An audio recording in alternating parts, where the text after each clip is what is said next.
bersama Edi selalu di hati. Edi selalu di hati. Edi selalu di hati. Edi selalu di hati. Selamat siang pemirsa. Saat ini saya bersama Technical Diligent event Prapor Panahan di Kabupaten Grobogan. Kita perkenalkan Mas Permadi. Selamat siang Mas Permadi. Selamat siang Mas Edi. Oke. Ini kan hari terakhir Mas Per ya, 6 hari ini. Iya. Bagaimana kacamata Mas Permadi ini memandang dari persiapan dan pelaksanaan event di Grobogan ini, Mas? Sejauh ini sangat siap ya Grobogan untuk melaksanakan event.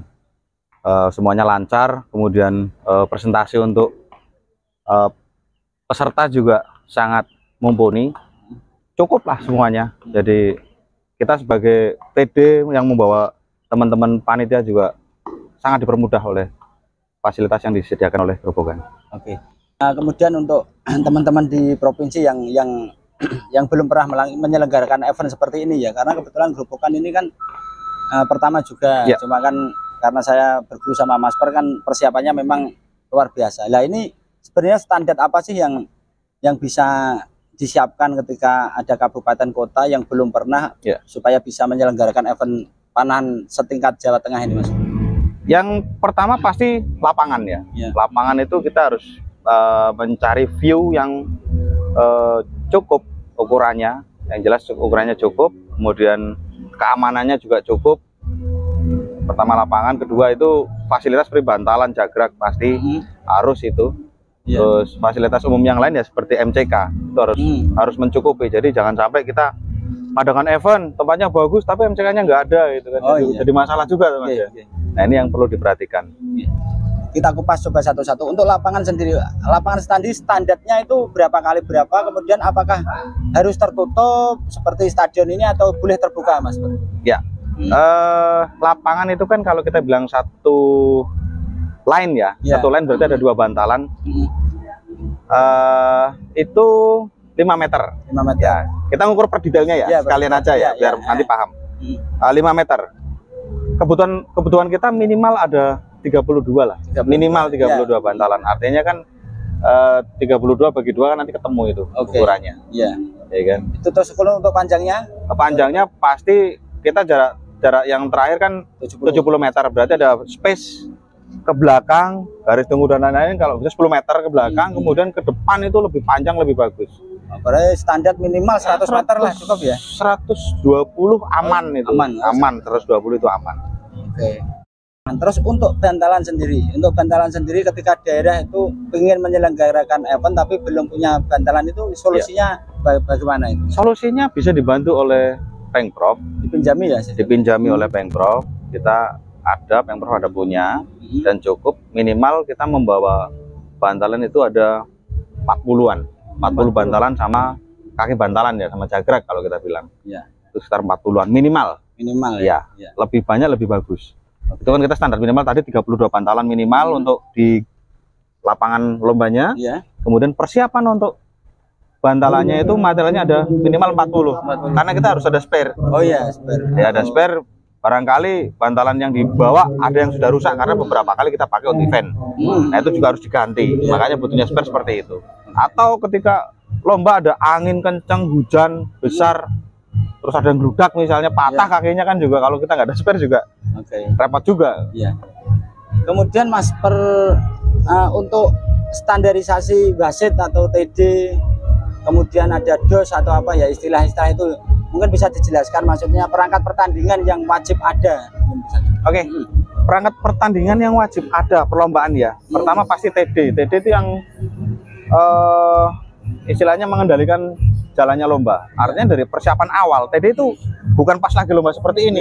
Kalau pas lagi lomba seperti ini TD santai Mas. Dari persiapan awal kita harus pertama menyiapkan dulu survei lapangannya dulu.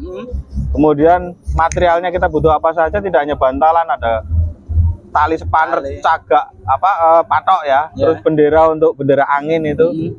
Terus berhitung tenda kita butuh berapa.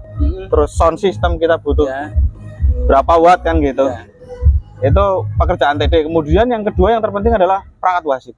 Perangkat wasit. Perangkat wasit minimal kita punya sertifikat wasit daerah. Iya. Ya. Jumlahnya? Jumlahnya kalau sekarang di event Prapor ini kita punya 8 wasit, 1 dos. Itu cukup atau sisa atau kurang sebenarnya? Ideal, sudah ideal. Ideal ngepres. Oh, ideal ngepres. Ideal ngepres. Nggak mungkin wasit disiksa terus. Iya. Tugas apa dalam 1 hari itu di lapangan bolak-balik. Berarti tetap ada cadangan ya? Harus ada cadangan ya. Rotasi ya. Rotasi wasitnya harus ada. Makanya ketika kita punya 8 ini kita ngepres. Ya, ketika bergu harus jalan semuanya. Kenapa bergu? Ketika eliminasi yang di 1/8 itu hanya putra dulu, nanti gantian putri karena wasitnya ngepres tadi. Mau dibanyakin ya terkait anggaran pasti.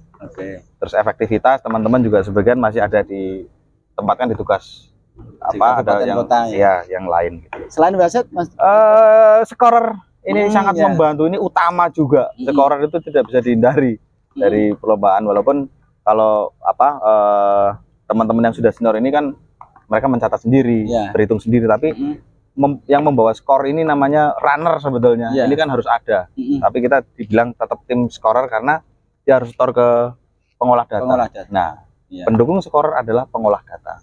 Pengolah data itu yang mengumpulkan input data skor masing-masing atlet ke komputer, ke sistem kita. Kita punya sistem penyekoran yang khusus untuk panah, namanya, kalau kita umumnya kita pakai sistem yang sudah ada dari World Archery. Iya, World Archery. Kemudian yang ada lagi setelah pengolah data scorer, setelah pengolah data yang itu yang ngomong apa itu, yang ngomongin dos sesi 1 sesi TH itu namanya apa itu? Tadi sudah disebut 8 wasit dan 1 dos. Dos itu director of shooting. Jadi nek di acara koyo ngantenan yo MC lah Mas. Oh, MC ya. Tapi kalau di panahan namanya dos, director of shooting.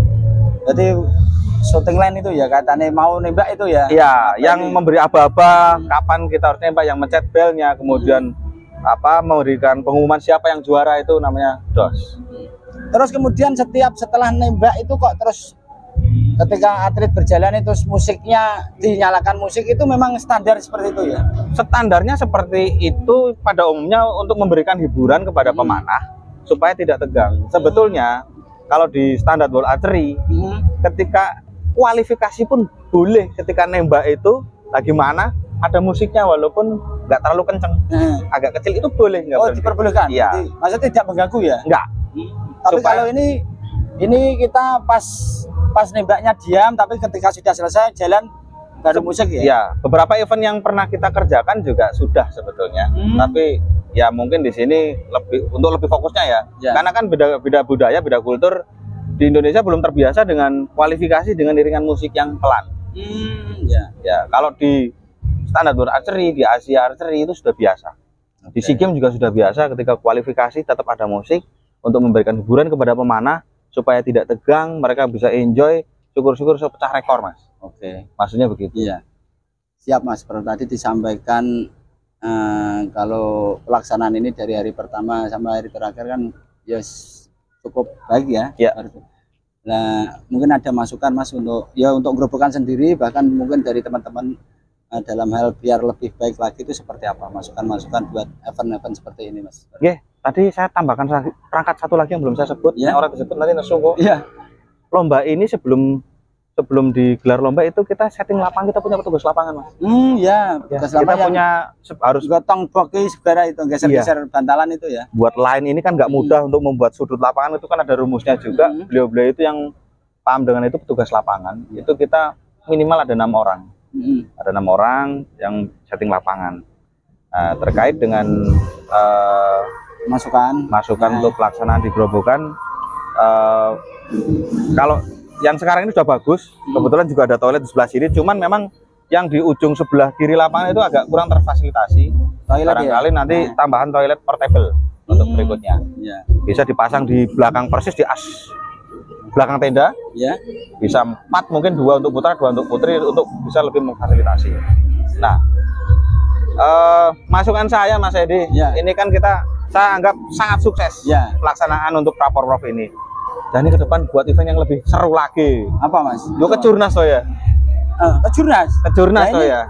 Apakah menurut sudut pandang Mas Permadi layak juga itu kejurnas? Layak. Tapi dengan catatan tambah kamar mandi di sudut-sudut. Iya. Sekarang begini, kita Pak berhitung. Bupati, Ibu Bupati dan Pak Wakil ya, kejurnas ya. Kejurnas Pak Bupati. Bupati. Karena begini, Ibu Bupati maaf. Karena begini, peserta Kejurprov Jawa Tengah itu ada berapa kabupaten kota kita? 35. 35. Iya, Kejurprov 35. Indonesia punya berapa provinsi? 34. 34 provinsi. Iya. Artinya jumlah peserta Kejurnas Dan Kejurprov di Jawa Tengah itu sama. Sama. Berarti ya Sekitar cukup 500 untuk menampung cukup, hotel cukup, Cukup. lapangan segala Cukup. macam cukup. Cukup.